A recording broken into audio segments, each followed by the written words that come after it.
Tata? Kakvih koka ovdje ima. Ko da sam u kokošincu. Znaš kakvih koka? Pa baš te još... Traže zrno.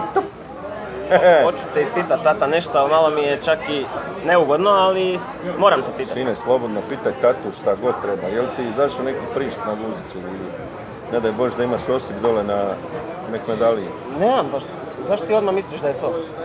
Dobro, zato si rekao da ti je neugodno, znaš. Neugodno mi je jer trebam savjet, kužiš, upoznao sam jednu... Jel triper? Nema veze, ima krema, mažeš, proći. Ne, upoznao sam jednu stariju curu, stariju ženu. Ne znam... O, burki, stara koka, juha masna, šta ima? A niš, došao sam s posla danas, i malo mi je vruće sad i... Ne pitam te to, nek šta ima s njom, šta sviđa ti se? Aha, s njom, pa da, sviđa mi se. Hoćete obrlatiti? A gled, vidim ja neke signale, ali ne znam da li je to stvarno to. Znam, sine, ti si mali tetrijep, sad će tebi tata reći. Znači, kod tih koka, lijepih koka, ovih, taman, koliko je starija? Pa jedno 10 godina. Idealno. Ne pitala me neki dan, hoću da dođe do mene, ja sam rekao da sam umoran.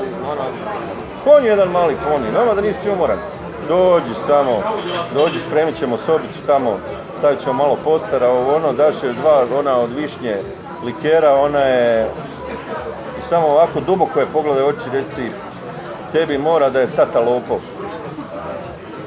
I ona normalno... A joj, nije. Joj, daj. Kako, šta da... Pa ona čeka sad, kako tata lopov? Ti kažeš, sve ukro zvijezde sa neba stavi u tvoje oči. I odmah navali na nju. To je to. Odmah navali, znaš, dovoljno je malo romantike i odmah je dole za njemačkog ovčara zgrabi, za punđu, za ovo i samo rokaj. Da, to je to. Da. A imaš još nešto, ovo mi je... A one znaju sve, taj će im uljati. Samo kažeš, koliko je sati, 12 i 15. A konju mali, nju pitaš koliko je sati. Ha, koliko je sati? Ja tebe pitam koliko je sati, ona kaže... 12 i 15. Taman da se upoznamo, malo ljubimo i možda mazimo.